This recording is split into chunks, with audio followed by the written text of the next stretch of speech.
Good morning students.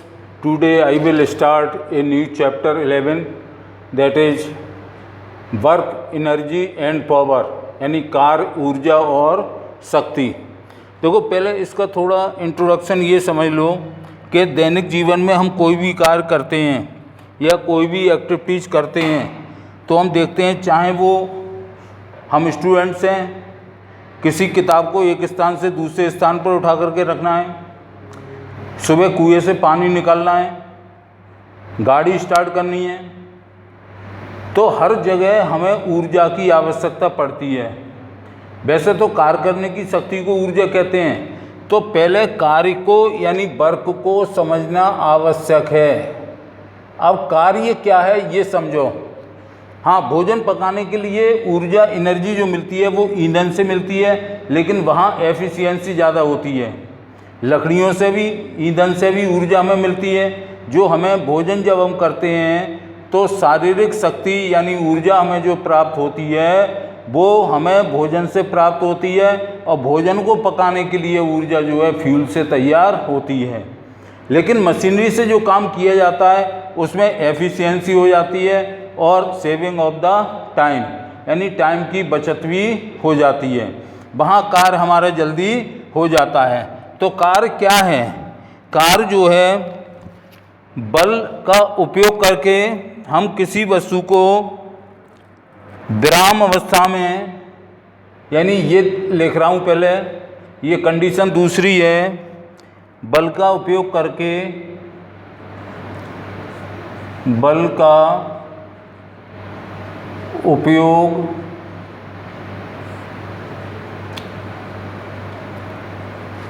उपयोग करके किसी वस्तु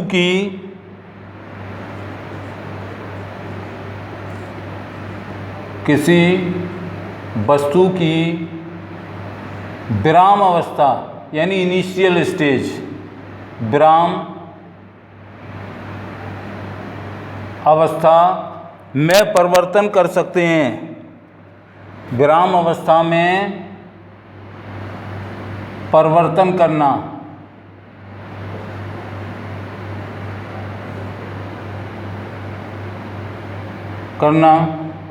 या गतिशील वस्तु की गतिशील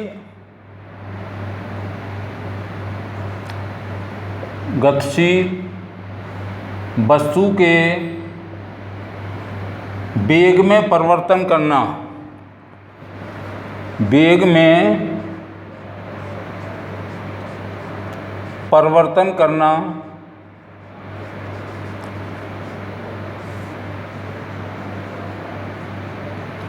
करना ही कार्य है।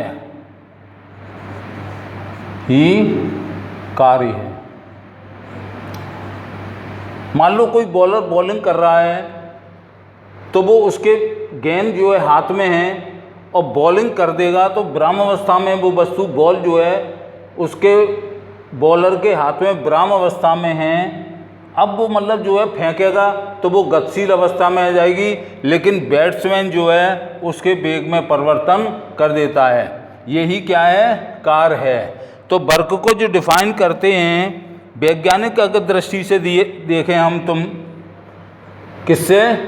साइंटिफिक दृष्टिकोण से।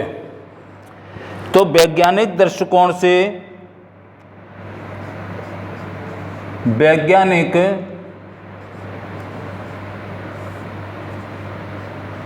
दृष्टिकोण से किया गया कार्य, कौन से किया गया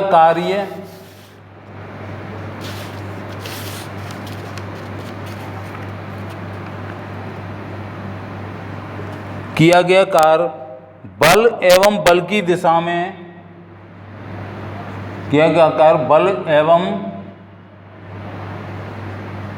बल की दिशा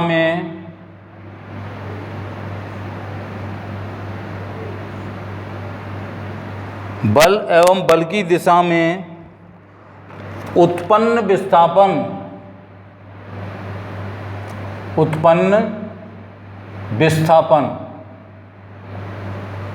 के गुणनफल को,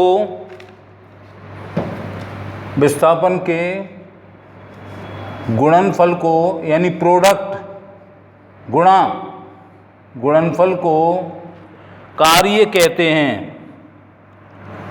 गुणनफल को कार्य कहते हैं या गुणनफल को कार्य के बराबर होता है, कार्य के बराबर होता है।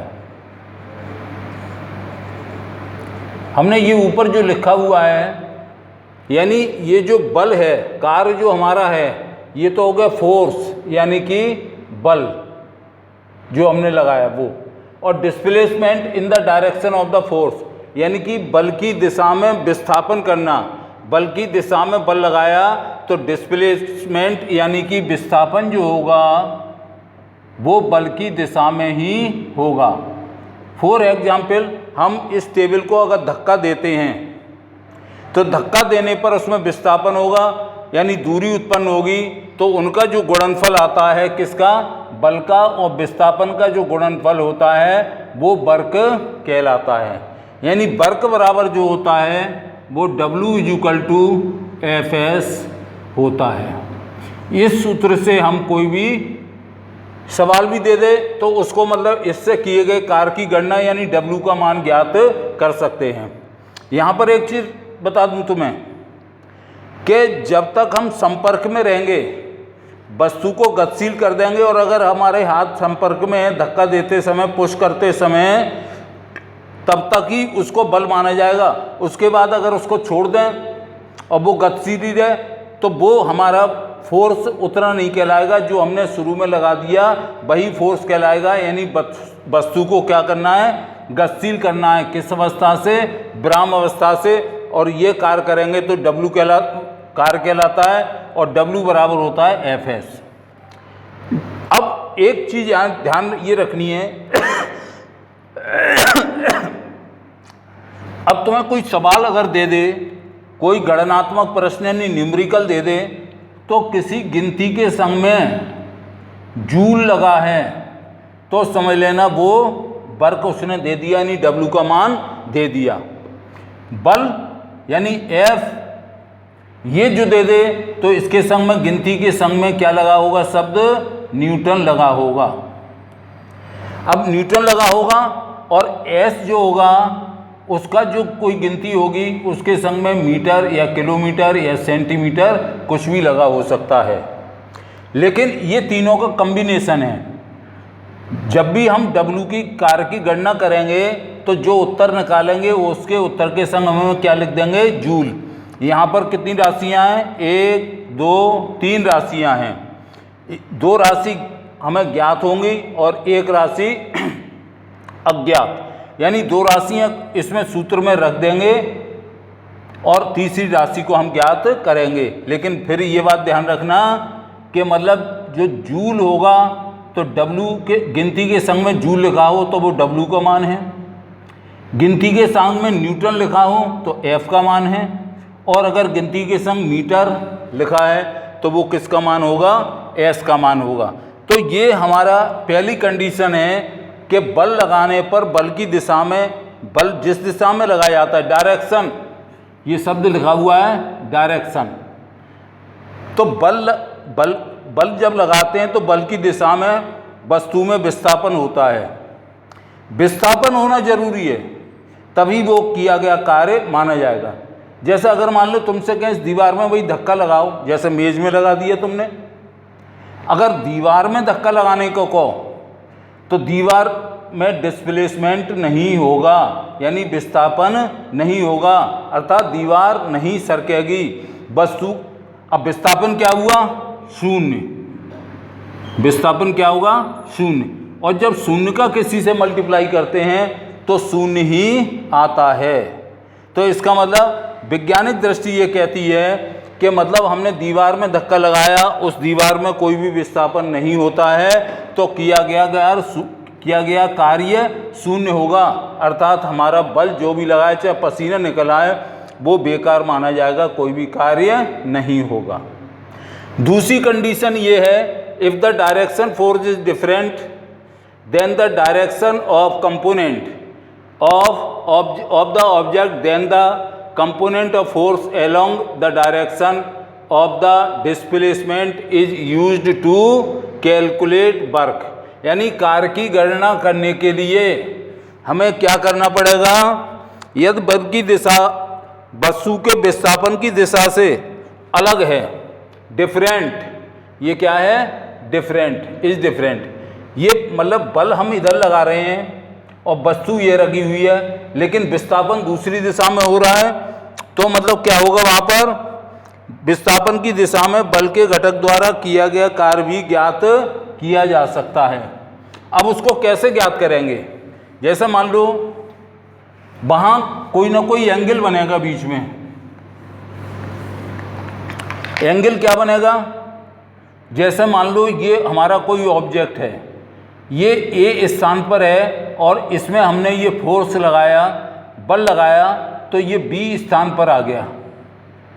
कौन से स्थान पर आ गया, बी पर। तो इसका मतलब है कि वस्तु ने यहाँ से और यहाँ तक सरक करके आ गई, तो ये दूरी जो कहलाएगी वो क्या कहलाएगी, विस्थापन कहलाएगी। लेकिन यहाँ बात कौन सी हो रही है, ये तो पहली कंडीशन में, पहली कंडीशन में क्या था, बल जो लगाया जाए वो उसी दिशा में लगाते हैं जिधर वस्तु में विस्थापन हो रहा है। तो W इक्वल टू एफ लगा देंगे, इस सूत्र से हम कार्य की गणना करेंगे। लेकिन हम ये अगर पॉइंट पढ़ें सेकंड, अगर ये पढ़ें, सॉरी ये वाला पढ़ें, if the direction of the force is different, हमने वस्तु यहाँ रखी हुई है और इसको यहाँ तक ला रहे हैं, तो ये तो विस्थापन होगा ही होगा। लेकिन हम देखेंगे कि मान लो जैसे पिच पे जब रोलर चलता है, यानी क्रिकेट की पिच पे जब रोलर लगता है, तो मतलब क्या होता है, यहाँ एक एंगल बनता है, उस एंगल को हम क्या कहते हैं, थीटा कहते हैं। तो थीटा कोण जब बन जाता है तो वहाँ सूत्र ये जो है ये थीटा कोण बन गया, तो वहाँ सूत्र तो यही है। इसमें हम सूत्र दूसरा देखेंगे, W equal to F cos theta, ये लगा देंगे, और कॉज थीटा का मान वो देगा, और नहीं दे तो आधार बटे कर्ण, यानी बेस अपॉन क्या होगा, परपेंडिकुलर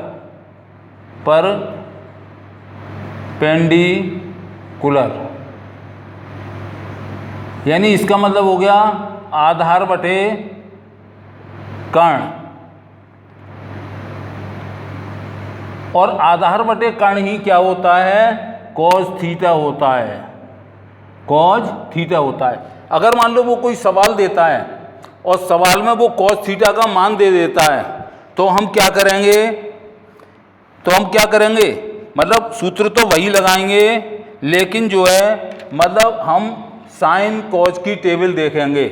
जैसे साइन आता है, साइन थीटा, कॉज थीटा आता है, दो ही देख लो, टेन आता है, उसके बाद कॉट आता है, सेक आता है, कॉसेक आता है।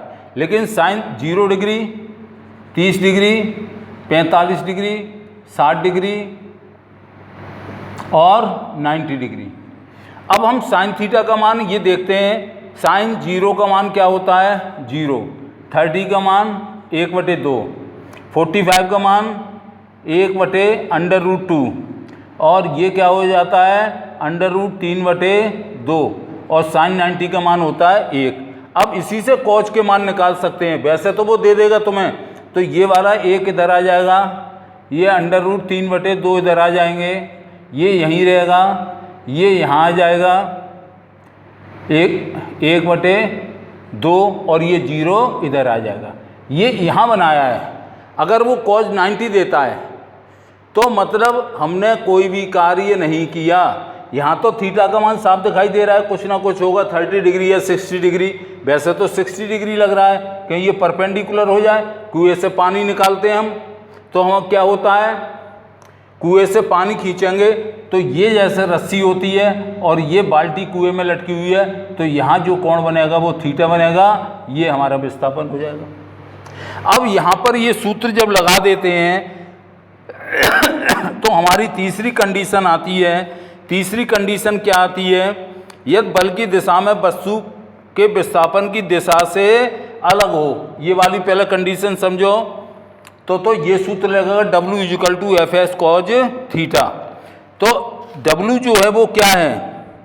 बल का विस्थापन की दिशा में घटक किया गया कार्य, यानी जो W है वो बल का विस्थापन, ये बिगाड़ रहा हूं। अब इसमें समझ लो ये W = Fs cos थीटा लिखा है, तो W बराबर है क्या? विस्थापन की दिशा में, विस्थापन की दिशा में बल का घटक, बल का विस्थापन की दिशा में घटक, और इंटू क्या हो जाएगा? विस्थापन। क्या होगा? विस्थापन। यानी वस्तु बल लगाने पर वस्तु कोई ना कोई दूरी करेगी, तो W बराबर Fs cos थीटा लगाएंगे और W = हो जाएगा F और S और cos थीटा। यानी ये डायरेक्शन को बता रहा है। ये जो ऊपर बार लगे हुए हैं ये किसको बता रहे हैं? डायरेक्शन को बता रहे हैं कि इस दिशा में बल लग रहा है क्या, या विपरीत भी लग सकता है। ये पॉजिटिव व नेगेटिव दोनों हो सकता है। यानी W का कार्य हमारा धनात्मक भी हो सकता है, यानी पॉजिटिव, और ये ऋणात्मक भी हो सकता है। दोनों उत्तर आ सकते हैं। और ऋणात्मक कब आएगा भी बताऊंगा। ऋणात्मक का मतलब नेगेटिव। ये दोनों उत्तर आ सकते हैं, धनात्मक और ऋणात्मक फोर्स दोनों आ सकते हैं, ये ध्यान रखना। ये जरूर नहीं है कि धनात्मक की भी आए। धनात्मक जब आएगा जब बल जो लगा है उसी डायरेक्शन में लगाएं जिस दिशा में वस्तु में विस्थापन हो रहा है। जैसे मान लो इस साइड में ये बल लगाया तो वस्तु उधर गति कर रही है, तो इसका मतलब है वस्तु में विस्थापन उसी दिशा में हो रहा है जिस दिशा में हमारे द्वारा बल लगाया गया है, तो पॉजिटिव आएगा। अगर मान लो हमने बल इधर लगाया और वस्तु पीछे की ओर गई, तब उत्तर क्या आएगा? नेगेटिव आएगा। कैसे आएगा? अब नंबर 3 में हम ऐसी स्थिति का वर्णन करेंगे जब बल लगाते हैं किसी दिशा में और विस्थापन होता है उसके विपरीत दिशा में। तो क्या होता है? जैसे मान लो ये वस्तु है, ये कहाँ पर देखने को मिलेगा? ये तुम्हें जब गाड़ी में ब्रेक लगाते हैं तो गाड़ी जब रुकती है तो थोड़ा पीछे की ओर जाती है। यानी यदि हम इस गाड़ी की दिशा के विपरीत एक बल लगाएं तो गाड़ी जो है वो थोड़ी दूर जा कर के रुक जाती है। इस अवस्था में वस्तु पर लगने वाला बल जो है, विस्थापन एक दूसरे के विपरीत हैं, अतः दोनों दिशाओं के बीच में क्या बनेगा? 180 डिग्री का कोण बनेगा। जैसे फॉर एग्जाम्पल ये वस्तु है, यानी ऑब्जेक्ट है। हम तो बल तो इधर लगा रहे हैं फोर्स, लेकिन वो फिर किधर की ओर जाती है, लगा करके छोड़ दें उसको, यानी बल लगा करके छोड़ दें। तो ये कंडीशन हमें ज़्यादातर देखने को कहाँ मिलेगी? तो ये जो एंगल बनेगा वो 180 डिग्री का बनेगा, और यहाँ पर कॉज 180 डिग्री जो आएगा वो उत्तर आएगा माइनस में। वो किस में आएगा? माइनस में। यानी तो ऋणात्मक उत्तर हमें प्राप्त होगा। जैसा मान लो, मतलब ये ध्यान रखना है यहाँ पर जो संपर्क है, संपर्क किसके बीच में? संपर्क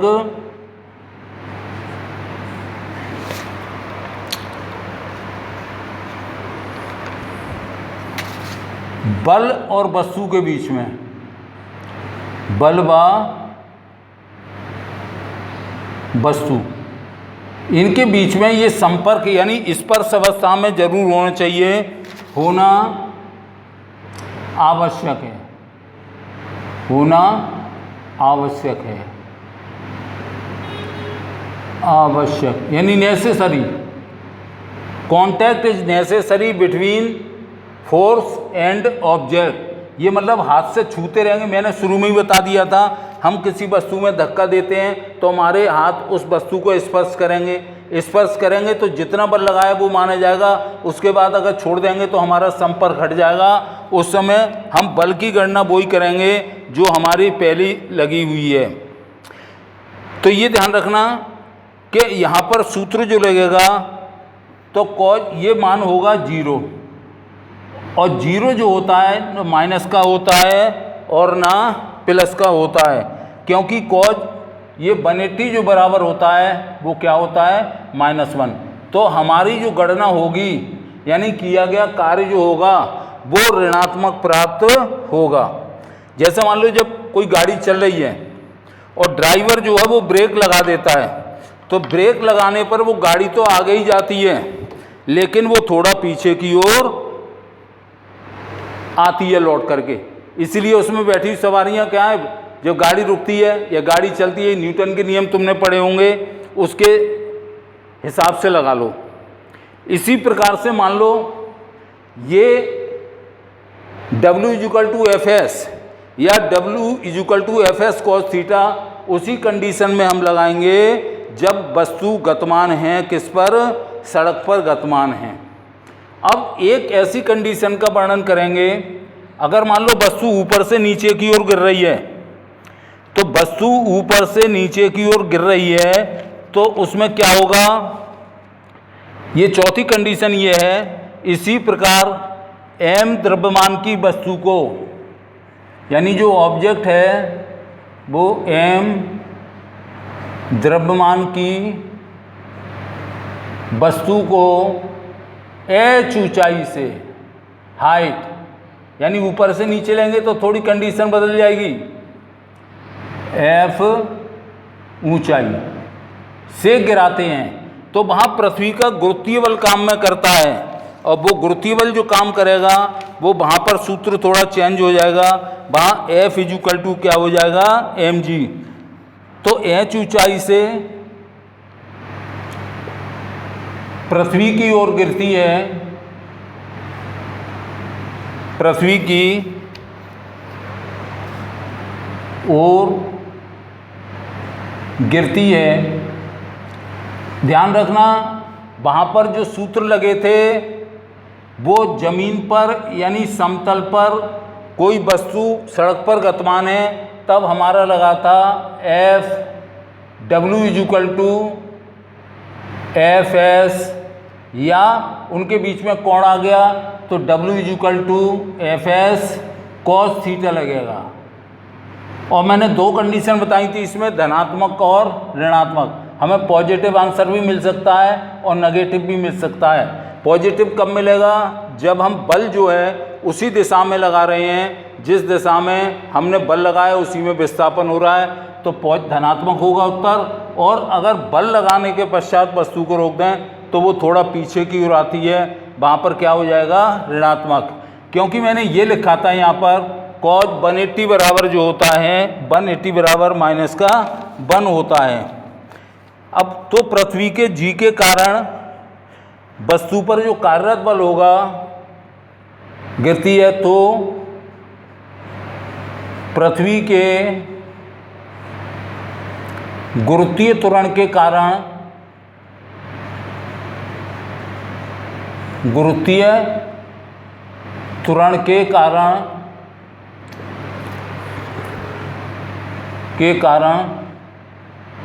किया गया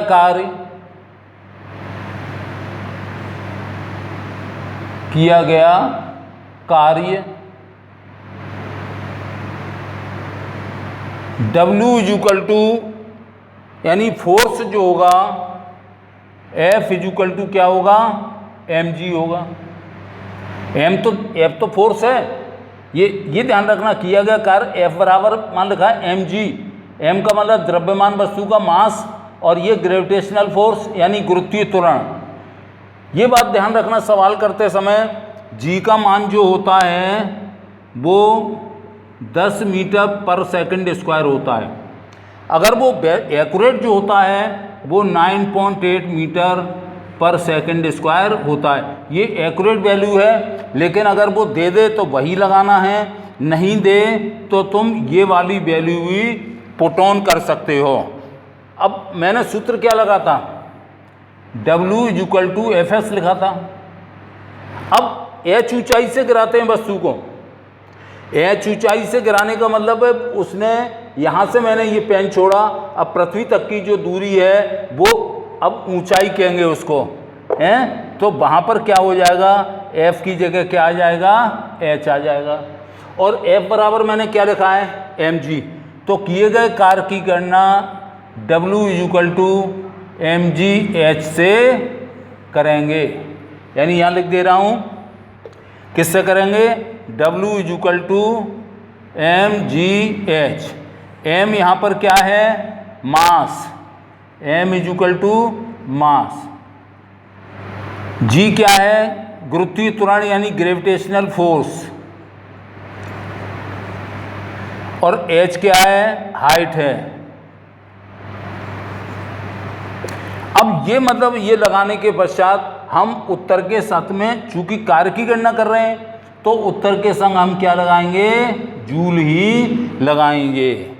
अब एक बात का ध्यान रखना कि मतलब वस्तु पर लगने वाला बल वस्तु की दिशा के लंबवत हो, कैसा हो, लंबवत, लॉन्गिट्यूडनल हो। तो ये पांचवी कंडीशन है, बता दे रहा हूँ। ज़्यादातर ये पूछते हैं अगर cos 90 आ गया, cos 90 का मान कितना होता है, 0 होता है, तो 90 डिग्री का कोण ये तुम है और ये है, तो ये एंगल जो है वो राइट एंगल बन गया, ये 90 डिग्री का होगा और कार का मान क्या होगा, 0। अब ये मैं लिख दे रहा हूं यहां पर, यदि वस्तु द्वारा किया गया कार्य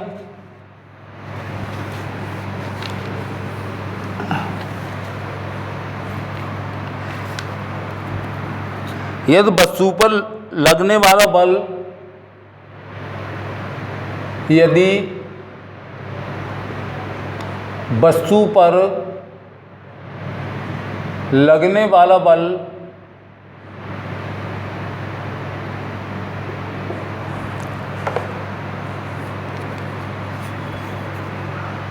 लगने वाला बल वस्तु के विस्थापन की दिशा के, वस्तु के विस्थापन की दिशा के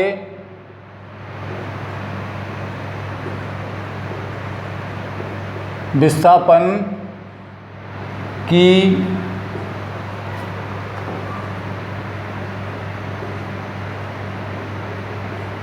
दिशा के लंबवत, दिशा के लंबवत हो, लंबवत। ये मैंने पांचवी कंडीशन बता रहा हूं। यदि वस्तु पर लगने वाला बल जो है वस्तु के विस्थापन इधर हो रहा है, ये अभी जो कोण बनाया था ये वाला विस्थापन इधर की ओर हो रहा है और फोर्स इधर लग रहा है ऊपर की ओर, तो ये कोण कितने बन जाएगा, 90 डिग्री का बन जाएगा। तो लंबवत हो तो थीटा इक्वल टू जो होगा वो 90 डिग्री, यानी cos 90 का मान 0 होता है, लगेगा cos थीटा ही, तो cos 90 का मान क्या हो जाएगा, 0 हो जाएगा। तो किया गया कार्य जो होगा तो थीटा बराबर 90 डिग्री बराबर 0, किया गया कार्य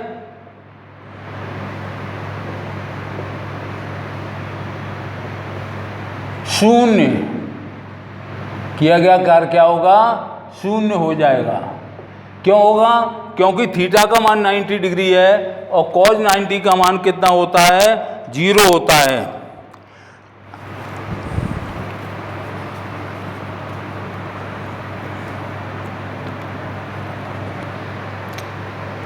अब एक कंडीशन और बताना चाह रहा हूं,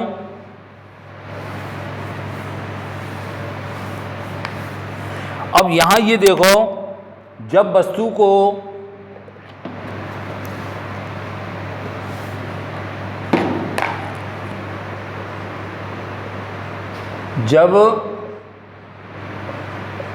को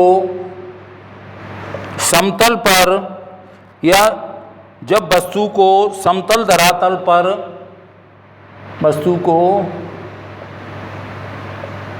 समतल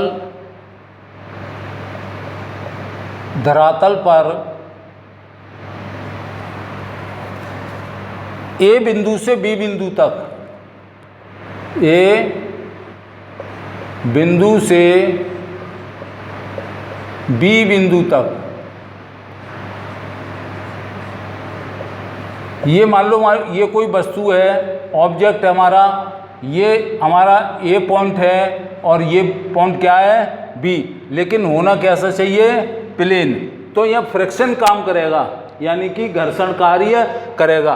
तो ए से बी को ले जाएंगे, ए से बी बिंदु तक खींचते हैं या पुल करते हैं, खींचते हैं, तो mg यानी क्या हो जाएगा, तो गुरुत्वीय त्वरण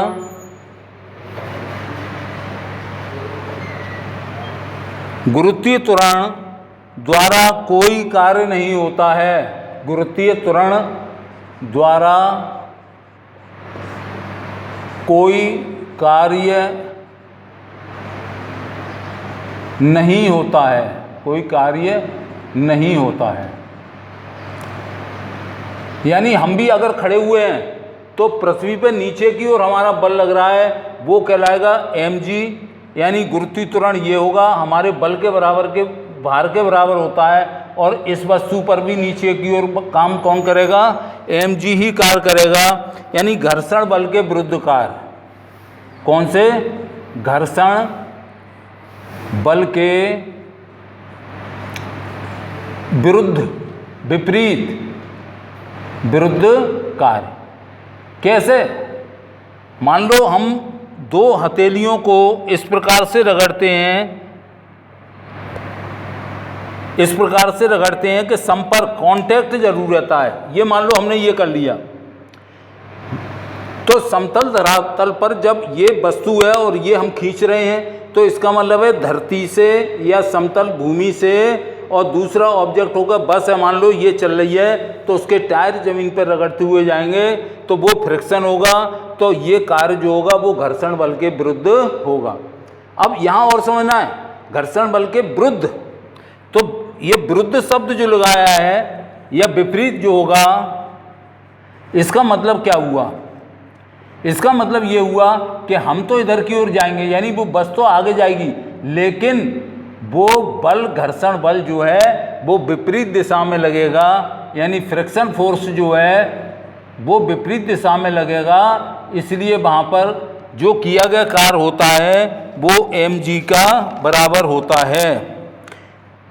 अब नंबर 6 कंडीशन समझो, अगर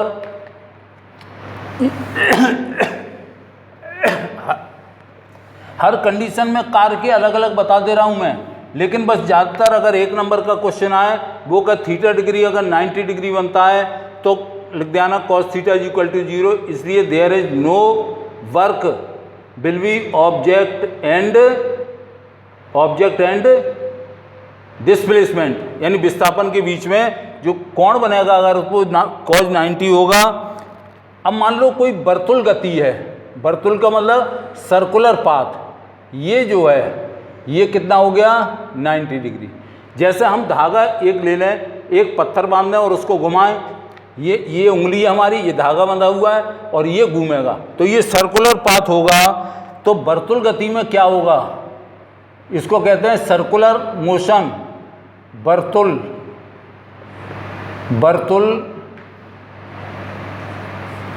गति में गतिमान वस्तु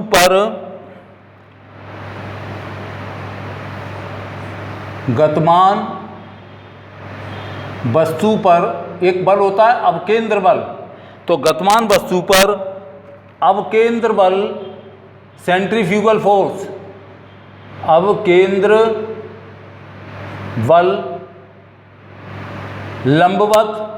लंबवत का मतलब वही 90 डिग्री, लंबवत लगता है।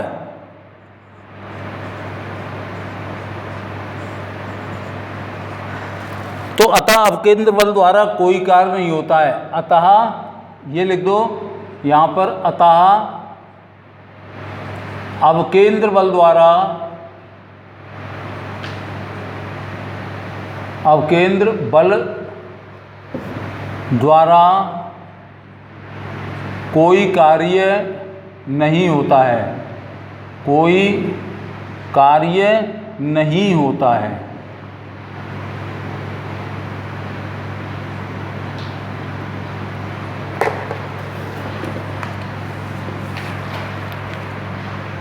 कोई कार्य नहीं होता है। ये सर्कुलर पाथ की कंडीशन है। तो सर्कुलर पाथ में हम क्या करेंगे, यहाँ पर ये मतलब कोई भी कार्य नहीं होगा, क्योंकि ये जो है वो 90 डिग्री आ गया, वो शून्य हो जाएगा। तो ये हर जो कंडीशन बताई थी काम करने की, तो ध्यान रखना। अब ये आता है यूनिट ऑफ वर्क, यानी कि कार्य का मात्रक, कार्य का मात्रक। हाँ, एक चीज़ और बता दूं, अगर वेक्टर पूछे ये कौन सी सदिश राशि है, क्या अदिश? राशियाँ दो होती हैं, एक सदिश और एक होती है अदिश। अदिश का मतलब ये वर्क जो है अदिश है, इसका मतलब स्केलर, स्केलर क्वांटिटी, ये वेक्टर नहीं है, ये ध्यान रखना। तो अदिश राशि है ये, जिधर पर लगाते हैं उधर ही वस्तु जाती है। तो इसका मात्रक जो होगा वो क्या होगा? Joule, JOUL, joule. हम मतलब जब कार्य का, यानी जब हम सूत्र निकालेंगे W/Fs या W/Fs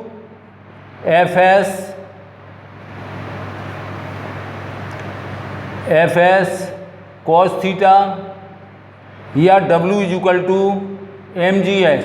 किसी भी फॉर्मूला लगाएंगे और उसके बाद जो आंसर आएगा तो उत्तर के संग हम क्या लिखेंगे? जूल लिख देंगे। अब जूल का लिखने का मतलब क्या होता है ये समझ लो। यानी बल तो हो हमारा, फोर्स तो हो किसमें? न्यूटन में। किसमें? न्यूटन को n बना करके दे देते हैं, वो इतना फोर्स लग रहा है। अब विस्थापन जो होगा वो मीटर, नाप किस में होगी? मीटर में होगी।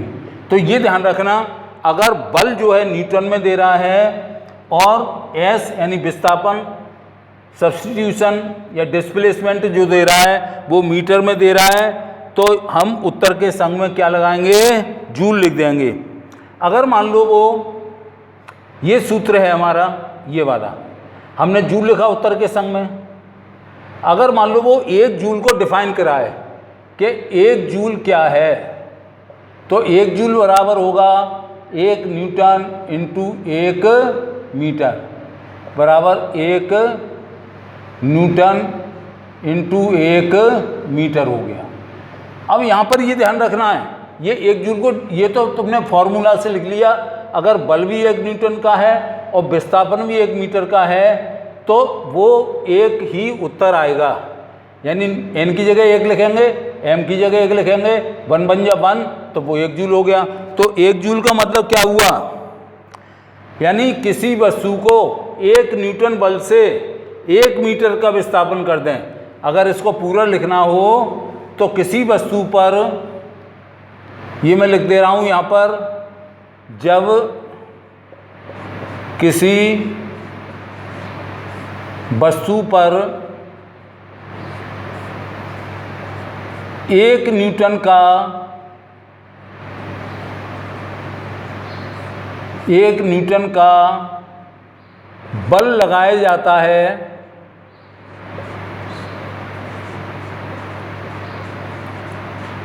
बल लगाया जाता है, तो विस्थापन भी, और विस्थापन ये क्या हो? वस्तु को 1 बल लगाया जाता है और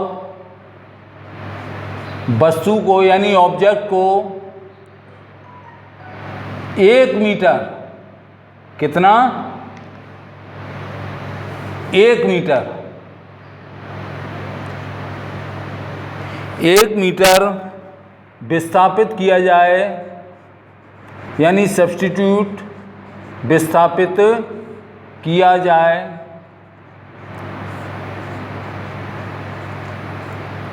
तो कार्य 1 जूल होगा, 1 जूल होगा। यानी ये कोई ऑब्जेक्ट है, इस ऑब्जेक्ट पर हम ये वस्तु है, ये बी स्थान पर आ गई, लेकिन इस पर बल कितना लगाया, फोर्स कितना लगाया, 1 न्यूटन का, और ये विस्थापन जो हो गया वो कितना हो गया, 1 मीटर का। तो हम समझ लो वो 1 जूल की परिभाषा होगी, यानी जब किसी वस्तु पर बल 1 न्यूटन का बल लगाया जाता है और वस्तु में विस्थापन भी 1 मीटर हो जाता है तो वो कार्य 1 जूल माना 1 जूल के बराबर होगा। तो 1 जूल का मतलब समझ में आ गया। ये मतलब 1 जूल बराबर जो होता है वो 1 न्यूटन इंटू 1 मीटर के बराबर होता है। अगर मान लो बल को जो है हम डाइन में लिखें, किस में लिखें, डाइन, डाइन भी मात्रक है, वो पूछ लेता है कि जूल को डाइन में चेंज करो, वो भी कंडीशन में बता दे रहा हूं अभी तुम्हें। वो कह दे अगर डाइन में करें, किसमें, यानी बल को डाइन में,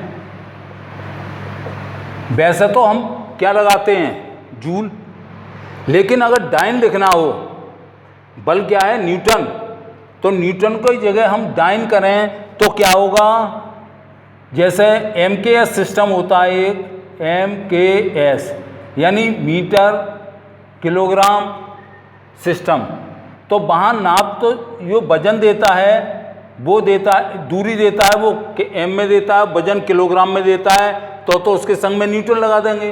डाइन लगाना होगा तो क्या करेंगे कि W बराबर जो होगा वो बल को डाइन में विस्थापित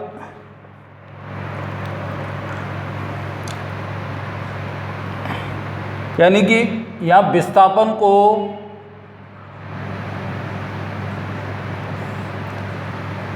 सेंटीमीटर, विस्थापन को किस में दिखाएं, सेंटीमीटर में दिखाएं, तो मतलब हम उत्तर के संग क्या लिखेंगे, डाइन लिखेंगे।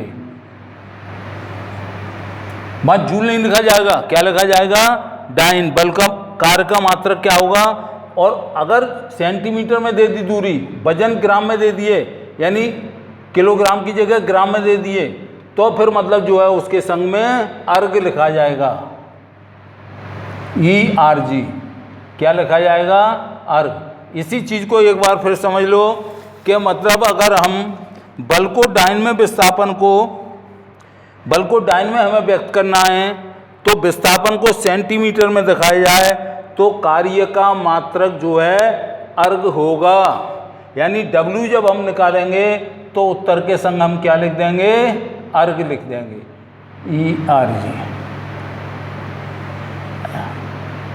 अर्ग लिख देंगे। वहाँ पर हम जूल नहीं लिखेंगे बल्कि क्या लिखेंगे, अर्ग। अब तुमने ये देखा कि मतलब W बराबर क्या होता है, अगर इसको चेंज करवाए तो क्या होगा,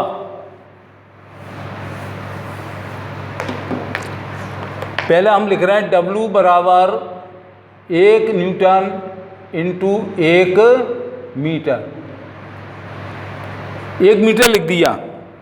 अब इसको मतलब हमें अर्ग में बदलना है तो 1 न्यूटन बराबर होता है 10⁵ डाइन, 1 न्यूटन बराबर होता है 10⁵ डाइन। अब इसकी जगह तो हमने लिख दिया 10⁵ और डाइन,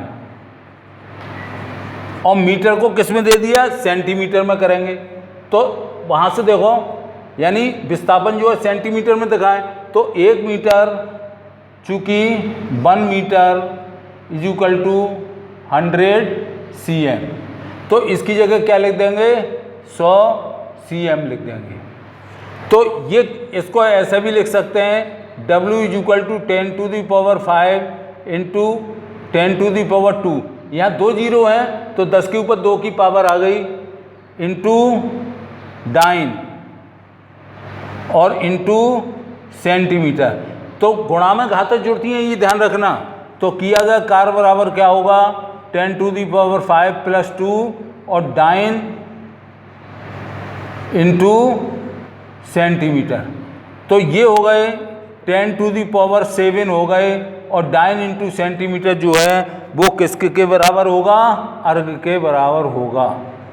किसके बराबर, अर्ग के बराबर। यानी मतलब सीधा है, अगर इस कार्य को इसमें जूल को मतलब जो है अर्ग में चेंज कराए तब ये हम लगाएंगे। तो इसके आधार पर हम कोई भी सवाल भी दे दें, वैसे अर्ग में देते नहीं हैं, बल का मात्रक न्यूटन ही लगाएंगे, तो वर्ग के मतलब उत्तर के संग में जूल लिखा जाएगा। अगर बाई द वे अगर तुम्हें सेंटीमीटर में दे दे तो उसे चाहो तो मीटर में कन्वर्ट कर सकते हो, लेकिन 1 न्यूटन बराबर ये ध्यान रखना 10⁵ डाइन के बराबर होता है।